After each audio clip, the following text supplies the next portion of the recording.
So as part of getting the floor ready for the bathroom, part of the process is taking the old tiles up, and a lot of them need to be dressed, or the old mortar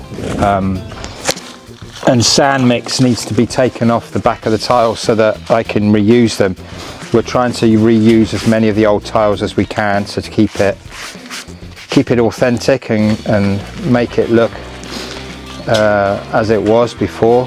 So as you can see, I think from this tile, you can see that the tile there, the terracotta tile, has got all this old lime and sand mix on the back. So it's simply a process of chipping it away and getting the old lime and sand mix off the back of the tile. So this is a really good tool. We just made this out of a bit of old metal, just cut the angle off and just chipping away at the back.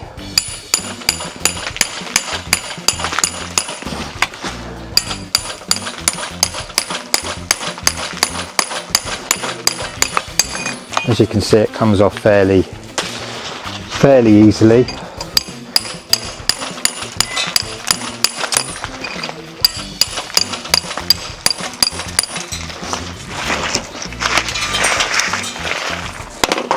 It's a nice heavy chisel tool. I think you can see that to help.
So something like that.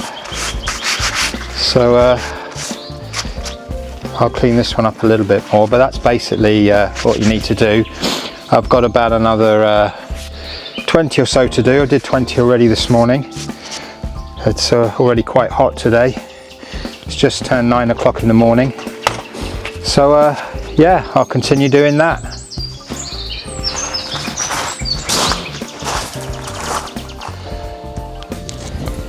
Yeah, so just chipping away at the back of the tile, and eventually you get all the back, get it all cleaned off,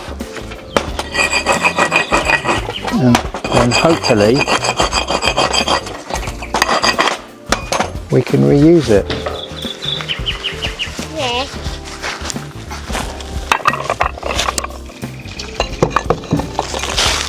There's another one. Only a little bit of old mortar on the back of that one.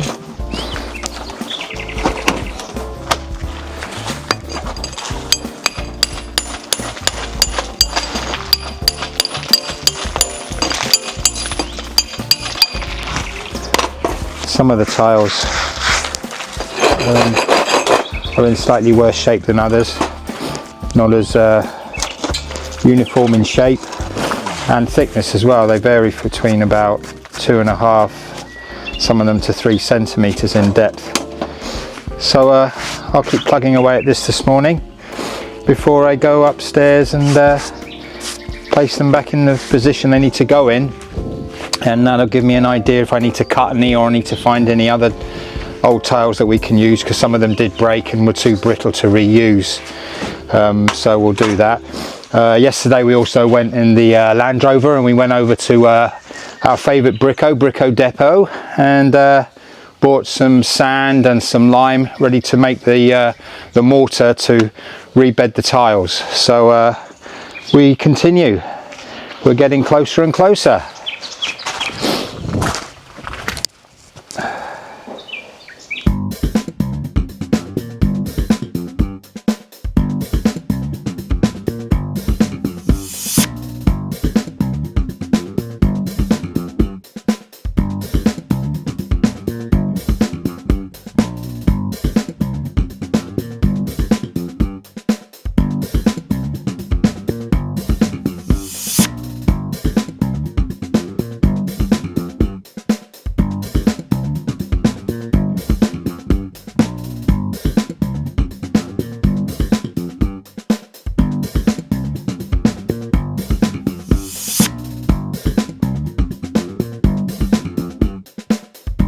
We're going to see what Glen's up to. He's going to mark the tiles and then cut them up.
So we've got this far now for the floor. What I've been doing the last few days is measuring the old terracotta tiles. I've taken all the cracked and broken ones out, and I've replaced them with ones we've had from actually some of the ones from the pigeon air that came out of the pigeon air, and I've cut them where need be. I've tried to keep them in the same size where possible.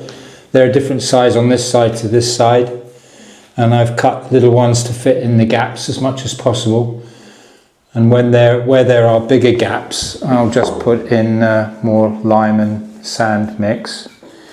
So the next phase is I'm going to take all the tiles back up. I'm going to number them with a bit of chalk so that I know where they go when I put them down. And before I do put them down and put the new mortar down, I'm going to use this. I'm going to use this fabric. In French, it's called natte sous couche carrelage. So basically, it's a membrane that's going to go underneath, going over the top of the wooden floorboards. Then we'll put put this membrane down, and then on top of the membrane, I'll put the lime and sand mix. I'm going to go for a 3-to-1 mix, and then try and put the tiles down and try and level it out the best I can. But I'm not going for a super level floor, because I want it to look a bit rustic and look like it's been down a couple of hundred years. Some of these tiles are definitely a couple of 100 years old. So that's the next phase. Bring the tiles up, put this down, and tomorrow I'm going to do start actually laying the tiles down in the new mortar. So that's where we are at the moment.